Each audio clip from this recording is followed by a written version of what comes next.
Vous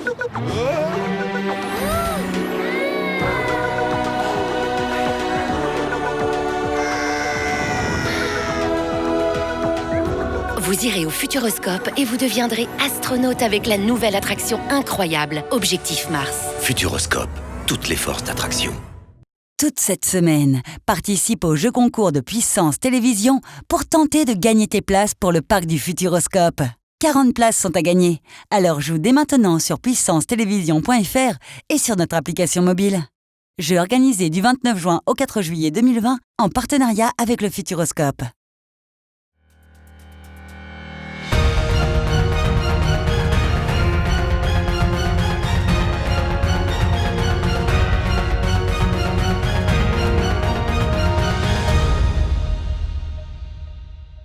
Bonsoir à tous, bienvenue dans votre journal week-end du vendredi 3 juillet 2020.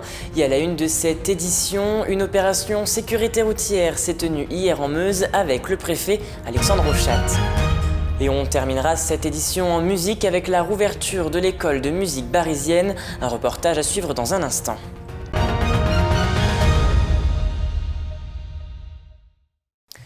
Mais avant de développer ces titres, à cause de la crise de la Covid-19, de nombreux événements festifs qui auraient dû se dérouler cet été ont été annulés.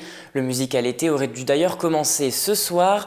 Mais ne vous inquiétez pas, il y aura tout de même des activités à destination des jeunes et des familles proposées par la ville de Saint-Dizier. Écoutez ces explications apportées par Lisa Lamorlette. C'est beaucoup d'animations sur le territoire bragard et pas que, parce que l'idée c'est vraiment d'aller... on va dire visiter, voire revisiter notre territoire, prendre du plaisir seul ou en famille. L'idée, c'est vraiment de se dire, il y aura des activités pour les petits, on dit de 5 à 90 ans. Aujourd'hui, les nouveautés, c'est alors Saint-Dizier l'été, vous allez voir au niveau des pieds des remparts, plein d'animations des week-ends, vraiment des animations innovantes, avec des ballons goulants fallables où il faut sauter, des jeux d'eau, ventre glisse, beaucoup d'activités. Le cinéma plein air sur 3 sites cette année, 3 sites. Donc la culture qui va au plus près des gens, ça c'est important. Ensuite, des stages aussi pour les enfants, ados aussi, c'est important, des stages paintball, la pêche, et sincèrement ça marche parce qu'ils sont quasiment déjà pleins tous ces ateliers. Donc voilà, la nouveauté à Saint-Dizier aujourd'hui c'est la proximité, tout en respectant les gestes barrières, mais l'idée c'est vraiment de travailler ensemble dans l'intérêt des bragards. Je vous le disais en titre, une opération sécurité routière s'est tenue à Bar-le-Duc hier en présence du préfet de la Meuse, Alexandre Rochat. L'objectif était de sensibiliser les automobilistes à l'aube des départs en vacances concernant les excès de vitesse, mais aussi de la conduite sous stupéfiants. Un reportage signé Lisa Lamorlette. Ce jeudi 2 juillet à Bar-le-Duc, le préfet de la Meuse, Alexandre Rochat, a conduit une vaste opération de sécurité routière en multipliant les contrôles dans le département.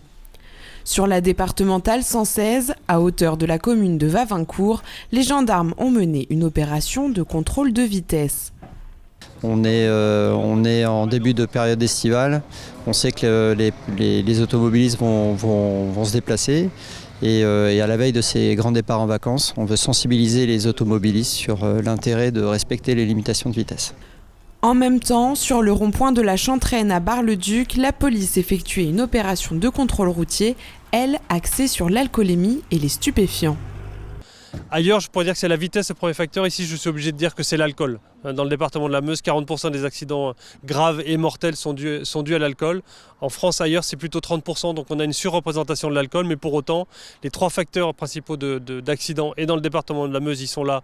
Malheureusement, c'est le tiercé gagnant. La vitesse, l'alcool et les stupéfiants. D'autant plus que malgré le confinement, les chiffres de l'accidentalité dans le département de la Meuse pour ce premier semestre de 2020 ne sont pas bons. C'est terrible de parler des morts sur la route, mais on est bien obligé de comparer les années. Cette année, on est à 5 morts sur les routes sur les 6 premiers mois de l'année. L'an dernier, il y en avait 7. Vous voyez, c'est seulement 2 de moins alors qu'on a eu 2 mois de confinement. On aurait pu imaginer un résultat bien meilleur. Sanctionner, mais aussi prévenir. Au sujet de l'alcool au volant, la préfecture propose depuis le mois de novembre une alternative à la suspension du permis de conduire. En effet, si un conducteur est contrôlé avec un taux d'alcoolémie entre 0,8 g et 1,60 g par litre de sang, le préfet peut, au lieu de suspendre son permis, lui proposer d'installer un éthylotest anti-démarrage à son véhicule. Les frais d'installation, s'élevant en moyenne à 1 000 €, comprenant l'installation du dispositif et sa location pendant 6 mois, sont à la charge du conducteur. À noter qu'en 2020, 7 EAD ont été installés sur 29 proposés. Piano, violoncelle ou encore batterie, ces instruments résonnent à nouveau dans l'école de musique de Bar-le-Duc. Une bonne nouvelle pour ces musiciens malgré la mise en place des mesures sanitaires strictes. Un reportage de Benjamin Viéville et Lisa Lamorlette. C'est une douce mélodie qu'on entend à nouveau dans les couloirs au centre d'initiation musicale de Bar-le-Duc. Dans l'auditorium, Bérénice révise avant le concert du soir qu'elle donnera devant un public réduit et masqué. Un peu plus loin, c'est le jeune Gaël, baguette à la main, qui répète sous le regard de Morgane, sa professeure, visiblement très heureuse de le retrouver.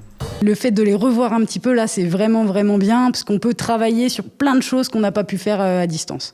À l'étage, Claire, professeure de violoncelle, déchiffre un nouveau morceau entre 2 élèves, impatiente de pouvoir les aider à progresser avec des conseils donnés de vive voix.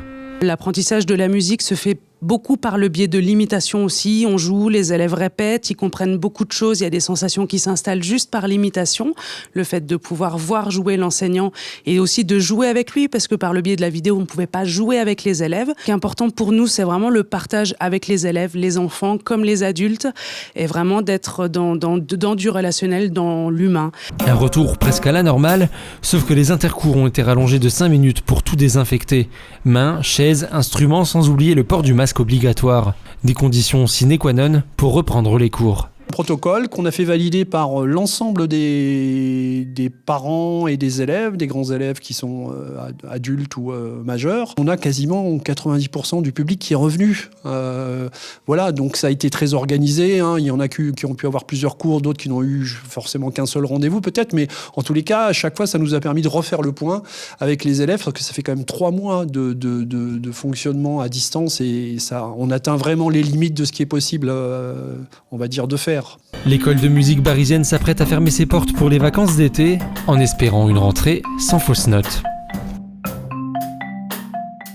Et c'est déjà la fin de cette édition, merci de l'avoir suivi. Dans un instant, la météo de demain. Et n'oubliez pas, l'information continue sur puissancetélévision.fr. Très bon week-end à vous. Toute l'actualité qui vous concerne, à voir ou à revoir, dès maintenant sur puissancetélévision.fr et sur notre application mobile.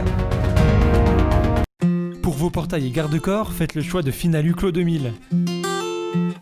Votre spécialiste depuis plus de 25 ans, zone artisanale de la tannerie à Ancerville. Contactez-nous pour vos études et rénovations 03 29 75 22 25 ou sur clos2000.fr. Ouvert du lundi au vendredi et le samedi sur rendez-vous.